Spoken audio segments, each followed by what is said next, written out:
Assalamualaikum warahmatullahi wabarakatuh. Jumpa lagi teman-teman dalam pembahasan materi di pengantar manajemen. Kali ini kita akan membahas berkaitan dengan kepemimpinan atau leadership. Apakah begitu pentingnya aspek kepemimpinan ini dalam kehidupan kita, dalam kehidupan organisasi? Kalau kita jawab dengan hati nurani kita, pasti jawabannya iya. Nah, dari sisi keyakinan ataupun pemahaman kita, dan kita lihat sekarang dalam kehidupan sehari-hari, siapa yang lebih banyak diomongkan? Siapa yang lebih banyak dikritik? Ya, pemimpin. Jadi itu menunjukkan bahwa fungsi seorang pemimpin dengan kepemimpinannya di dalam organisasi apapun itu berarti sangat penting. Dalam pemahaman kita yang lain disebutkan pula bahwa kepemimpinan itu tidak terbatas konteks. Hal ini berarti bahwa meskipun tidak berhimpun, seorang pun merupakan pemimpin. Dikatakan bahwa ia adalah pemimpin untuk dirinya sendiri. Baik, kita mulai sekarang. Jadi ada dua hal yang akan kita kemukakan di depan. Satu, bahwa hakikat kepemimpinan itu menggunakan apa? Yang pertama, bahwa kepemimpinan itu menggunakan yang kita sebut sebagai posisi atau position. Di dalam struktur organisasi ada kotak-kotak untuk menyimpan seseorang sesuai dengan hierarki posisinya. Semakin tinggi berarti orang harusnya mampu menggunakan hakikat kepemimpinannya lebih tinggi. Selain posisi, apalagi power atau kekuatan. Superman itu di dunia hayal, tapi itu mempengaruhi seorang anak yang telah menonton film Superman. Dengan berbagai gaya, dia seakan-akan sangat mengidolakan siapa? Mengidolakan tokoh imajinatif yang dia tonton. Dalam kehidupan sehari sama juga, bahwa ada orang-orang yang menggunakan kekuatannya untuk menunjukkan kepemimpinannya. Kalau hukum rimba, ya tentunya sangat jelas bahwa power ini sangat digunakan oleh bersangkutan. Barangkali kehidupan premanisme di lapangan, di pasar dan sebagainya juga masih menggunakan aspek power ini. Kemudian ada juga personality, bahwa kepemimpinan itu menggunakan aspek kepribadian yang mempesona, yang patut diteladani dan sebagainya. Ada juga yang menggunakan persuasi atau persuasion. Jadi ini adalah pendekatan, kemampuan untuk melakukan mempersuasi sesuatu kepada orang lain sehingga terjalinlah ikatan kepemimpinan itu. Lalu 4 hal ini dipakai untuk apa? Pertama, untuk bisa menginspirasi orang. Orang semakin tinggi posisinya di dalam struktur organisasi, biasanya semakin membuat orang lain terinspirasi untuk menjadi seperti beliau.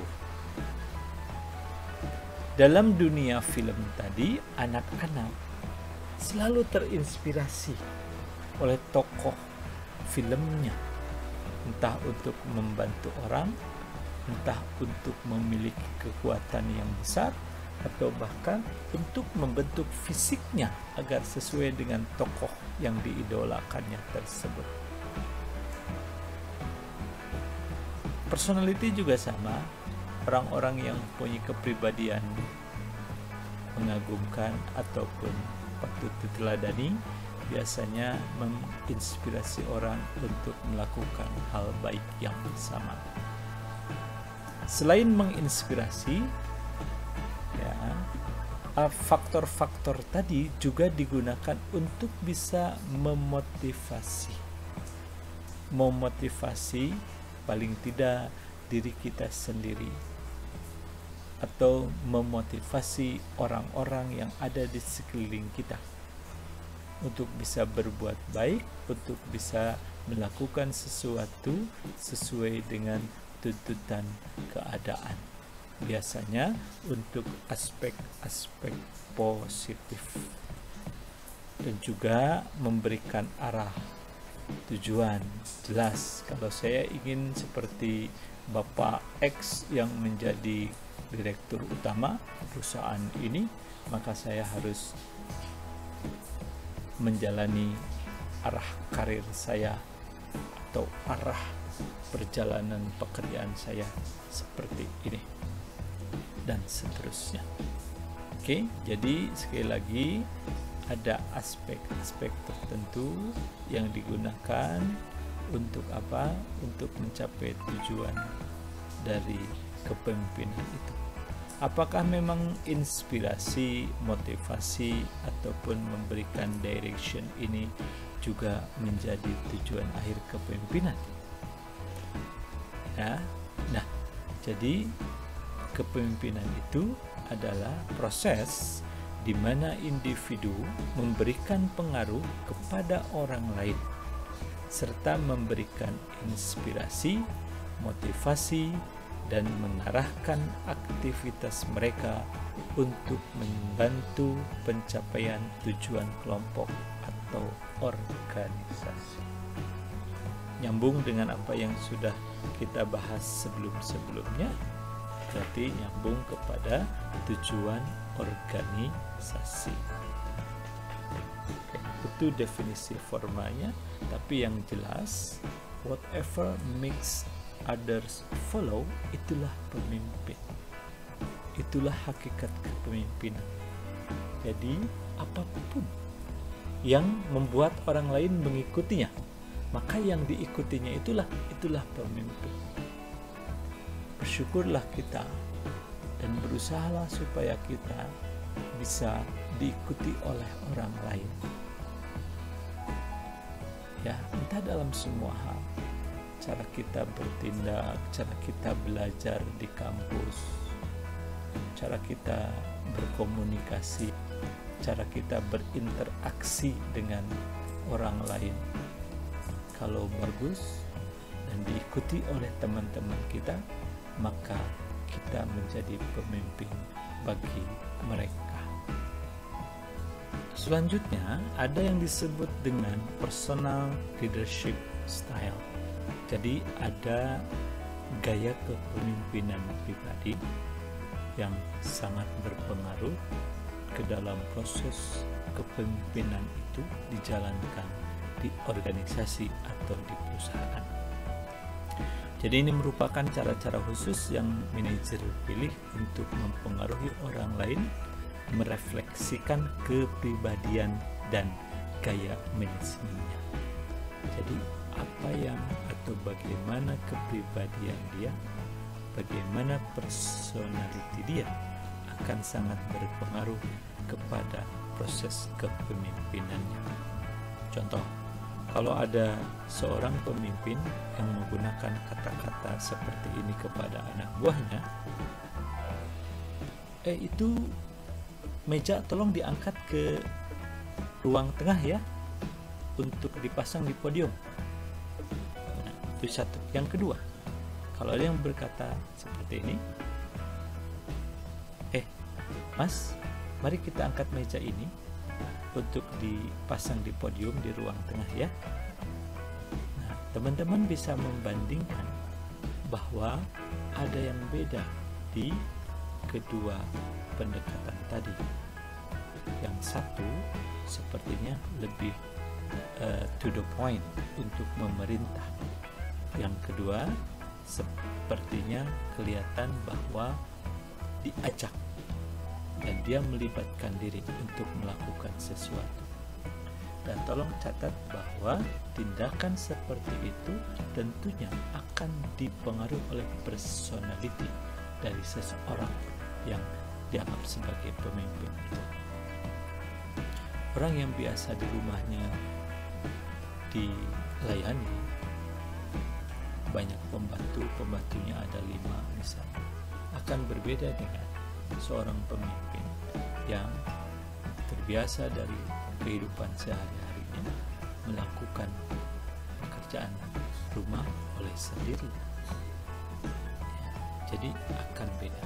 Sekali lagi, tolong catat baik-baik bahwa yang namanya kepribadian atau personality sangat berpengaruh kepada gaya kepemimpinan seseorang. Manajer-manajer ataupun para pejabat, ya kalau di Himasta sepertinya kepala divisi atau kepala departemen, jadi di semua level perlu mengembangkan gaya kepemimpinannya. Ya tentunya tidak bisa 100% diseragamkan, tapi paling tidak gaya kepemimpinan yang cocok dengan personalitinya, dan yang paling jelas harus efektif dengan tujuan organisasi. Hal ini berarti bahwa harus mampu mencapai target-target organisasi seperti yang sudah ditetapkan dengan mengoptimalkan gaya kepemimpinannya.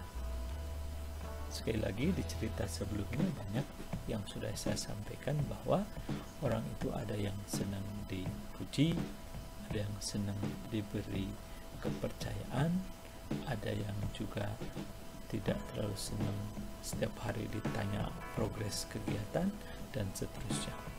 Dan itu bisa atau harus disesuaikan dengan keadaan ataupun kebutuhan, sehingga yang paling penting tujuan organisasi ya bisa tercapai. Karena bagaimanapun juga pemimpin ini adalah bagian dari ataupun merupakan kelengkapan dari organisasi. Nah, ada beberapa catatan terkait dengan kepemimpinan di berbagai budaya. Jadi katanya itu disebutkan bahwa gaya kepemimpinan itu bervariasi dari satu budaya ke budaya yang lain. Dengan kata lain, bahwa kalau budayanya berbeda, maka gaya kepemimpinan pun berbeda. Sebagai contoh, manajer Eropa cenderung lebih personal oriented daripada manajer Amerika atau Jepang. Kan lebih melihat orangnya. Jadi berorientasi siapa sih yang mengerjakan, siapa yang menjadi anggota kita. Nah, kalau manajer Amerika sama Jepang lebih ataupun lebih tidak fokus terhadap itu. Karena manajer Jepang bisa disebutkan lebih bersifat group oriented, membangun grup yang kokoh. Ya, dan dia atau mereka menekankan kepada proses kontrol. Jadi prosesnya diikuti, perkembangannya dijalankan ataupun dicek terus. Sedangkan kalau Amerika lebih ke performance dan goal achievement. Jadi target akhir yang dia perhatikan. Mau jungkir balik, mau mengerjakannya bagaimana, itu adalah urusan anak buahnya. Yang penting di akhir nanti dia akan menyampaikan ataupun melaporkan hasil akhir yang telah dicapainya. berbeda ya dengan Jepang, karena kalau Jepang prosesnya itu yang lebih ditekankan. Time horizon juga akan sangat berpengaruh mengenai horizon dari sisi waktu atau kehidupan jangka pendek dengan jangka panjang. Orang-orang timur atau budaya timur yang mengenal ataupun percaya kepada kehidupan yang ada kehidupan setelah kehidupan ini akan berbeda dengan orang-orang yang memang tidak percaya dengan ada kehidupan dalam perjalanan. Bagaimana melibatkan nilai dalam proses pelaksanaan pekerjaan itu akan berbeda ya. Jadi akan lebih kepada atau memperhatikan nilai-nilai baik dan sebagainya. Nah, tapi katanya be careful bahwa bahwa budaya itu atau asumsi bahwa budaya itu berpengaruh kepada experience seseorang di kultur yang berbeda, itu akan membuat ataupun merubah orang Indonesia lahir dengan budaya ketimuran, tapi kalau dia sudah katakanlah berbelas tahun di Amerika, tentunya akan berbeda dengan asalnya. Jadi karena pengaruh budaya itu sendiri. Nah, lalu kemudian apa yang menjadi kekuatan kunci dari kepemimpinan itu? Ada beberapa hal. Pertama, expert atau expertise atau kepakaran.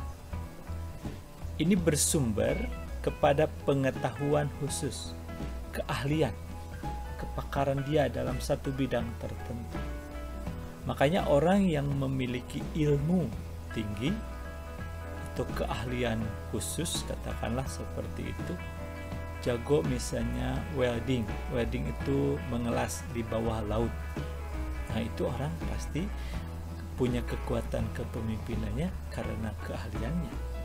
Kalau teman-teman nanti mudah-mudahan di suatu titik waktu ke depan memiliki kemampuan yang mumpuni dan tinggi mengenai statistika, katakanlah big data atau artificial intelligence seperti itu, dan tidak ada tandingannya, berarti teman-teman disegani atau memiliki sisi kepemimpinan karena keahliannya di statistika.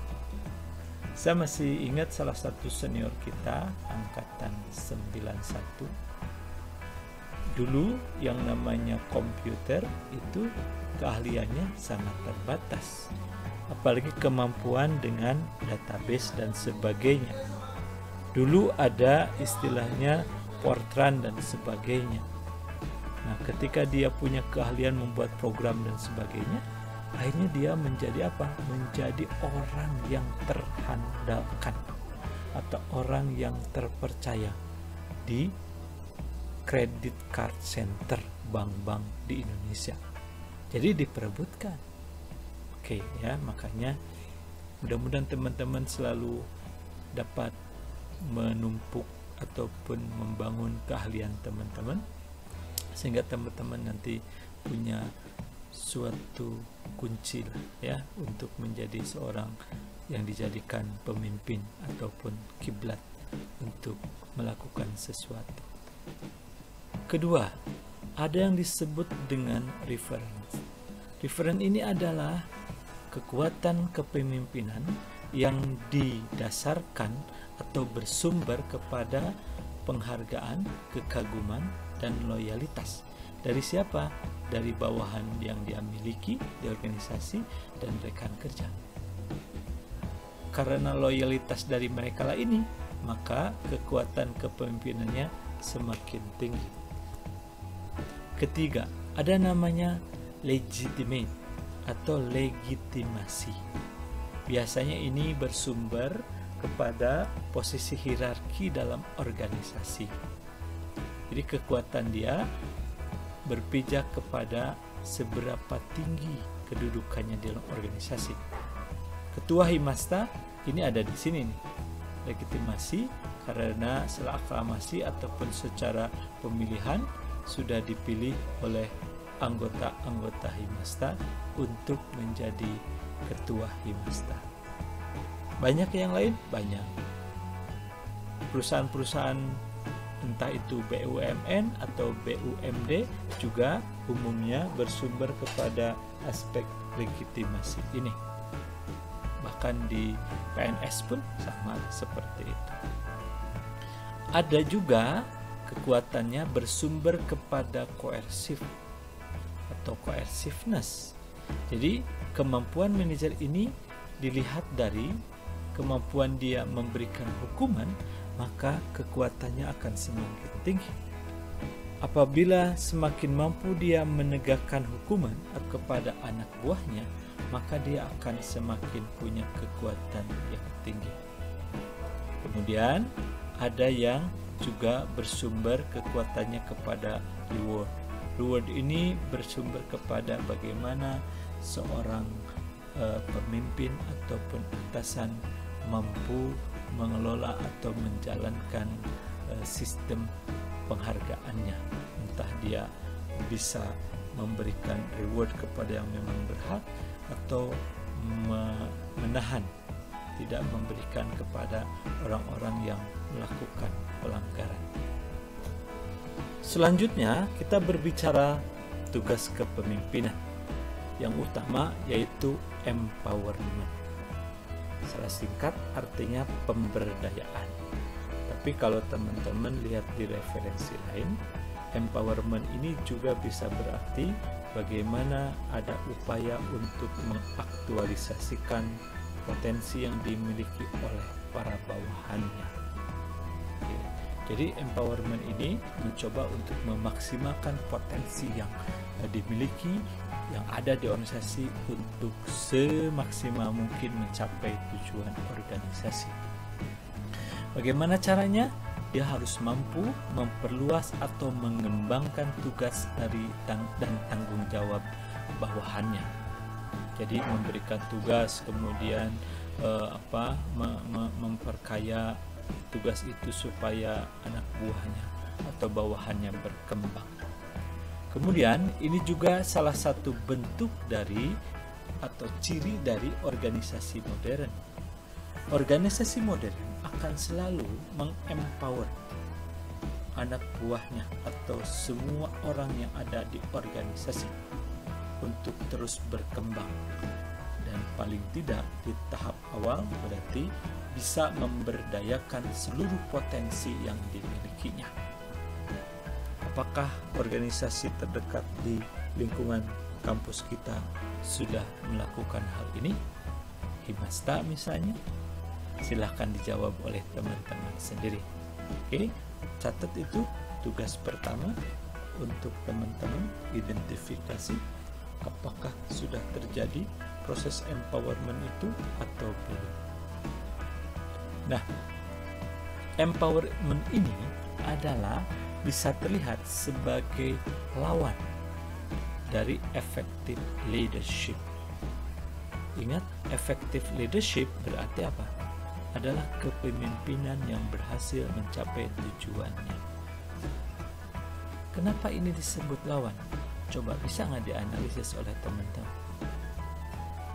Yang namanya pemberdayaan, menyuruh bawahan, menyuruh staf untuk mengerjakan sesuatu, dan bahkan pada satu titik diperluas atau ditambah. Apa yang terjadi? Karena umumnya di sisi lain orang mengerjakan tugas lebih banyak kepada yang sifatnya status quo. Artinya kalau memang bekerja itu bisa seminimalis mungkin, kenapa mesti ditambahkan begitu? Oke, silahkan dianalisis lagi juga ya. Apa pendapat atau persepsi teman-teman berkaitan dengan anti atau lawan dari effective leadership ini? Clue-nya udah saya kasih tahu tadi. Kemudian berikan contohnya. Oke, sudah 2 tugas ya. Catat kembali lagi di di buku ataupun di tempat di mana teman-teman mendokumentasikan tugas ataupun pengerjaan UTS atau nanti UAS-nya.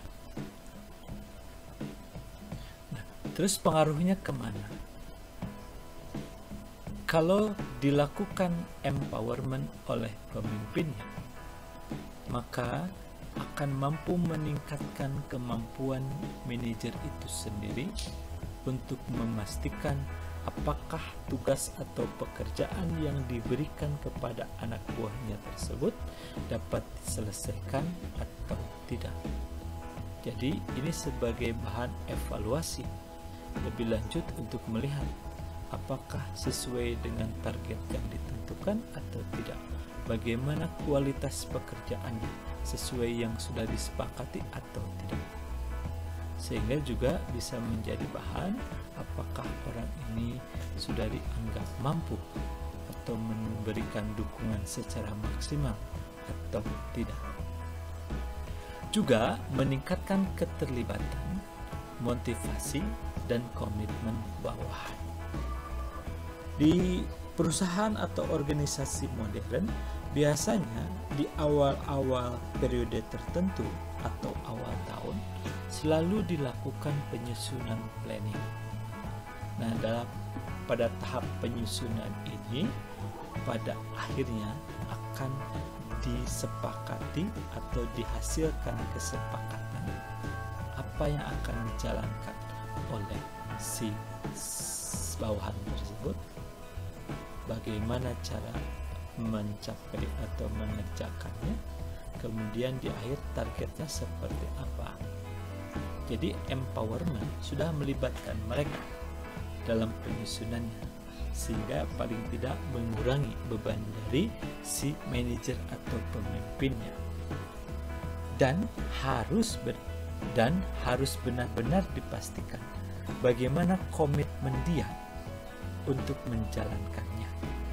Tapi kalau sudah dilibatkan sejak awal dan bisa dibuktikan bahwa itu juga merupakan salah satu ide ataupun gagasan yang dikeluarkan oleh si karyawan itu sendiri, dan sehingga itu bisa juga menjadi bahan untuk memotivasi dia untuk bekerja lebih baik, biasanya komitmennya akan tinggi.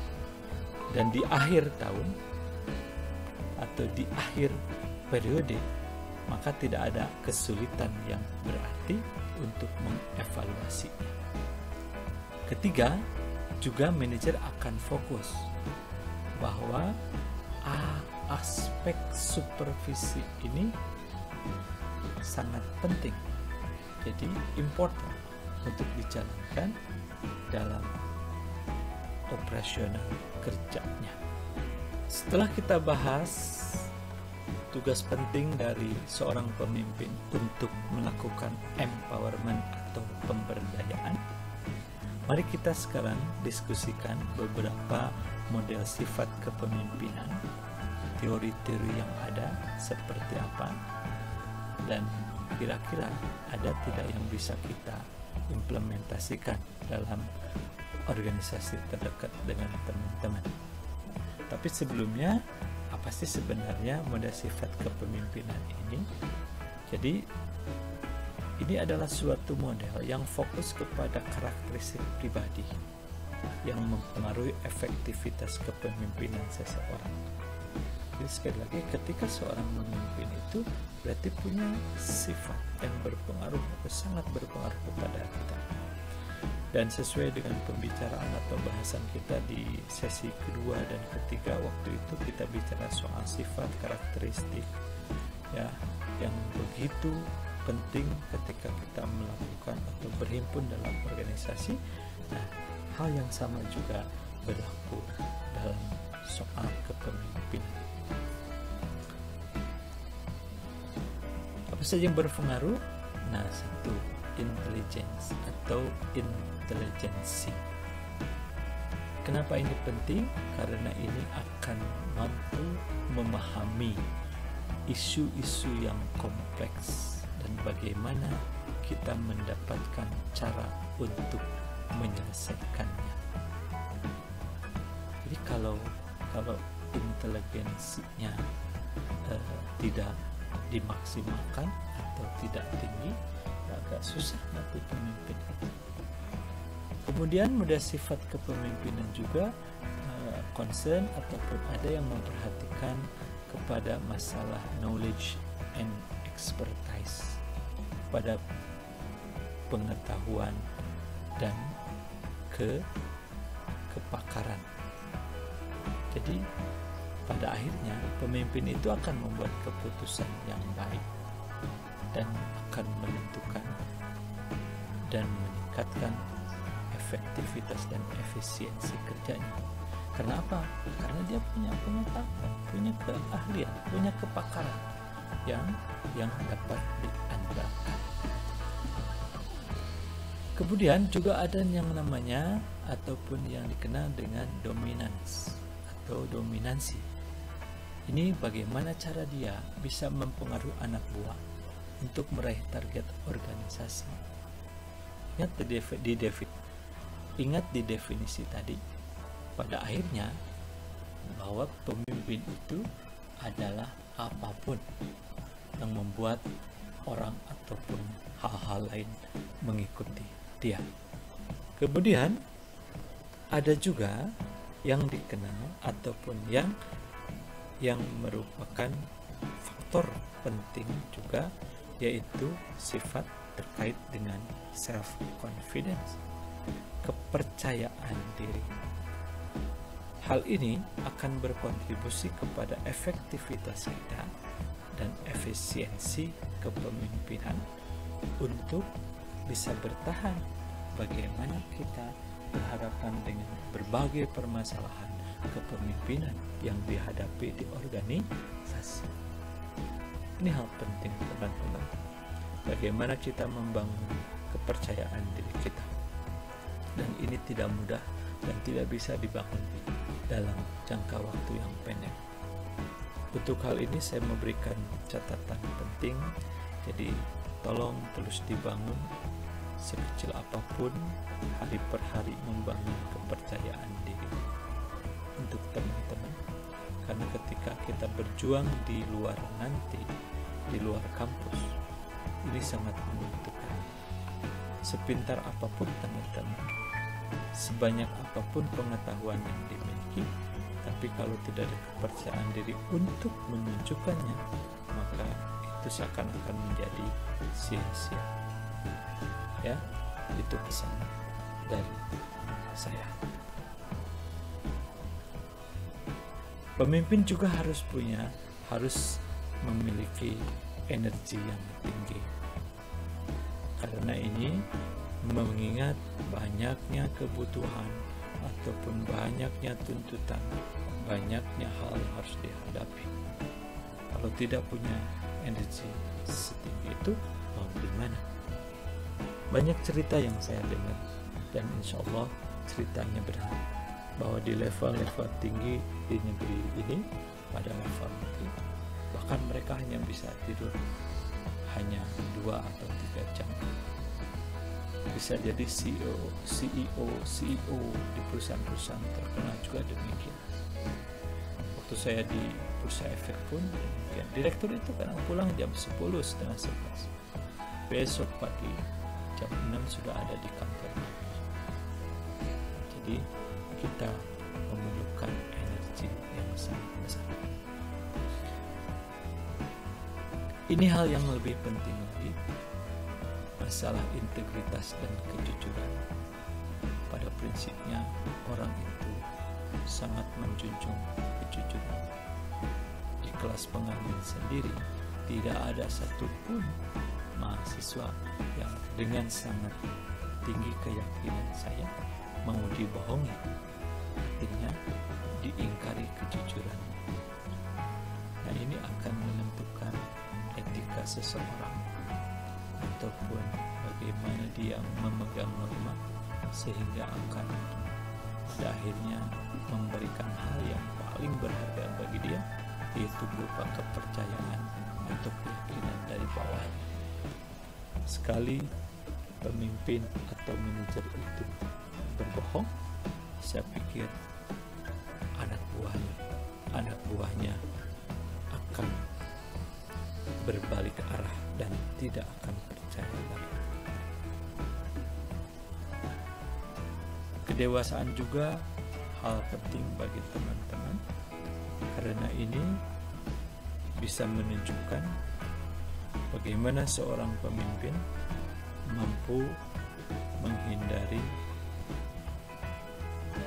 urusan yang hanya mementingkan diri sendirinya saja, bagaimana dia mampu mengontrol perasaan di atas kepentingan seluruh anggota organisasi, dan yang lebih penting lagi, mereka biasanya mampu mengakui kalau memang telah berbuat kesalahan.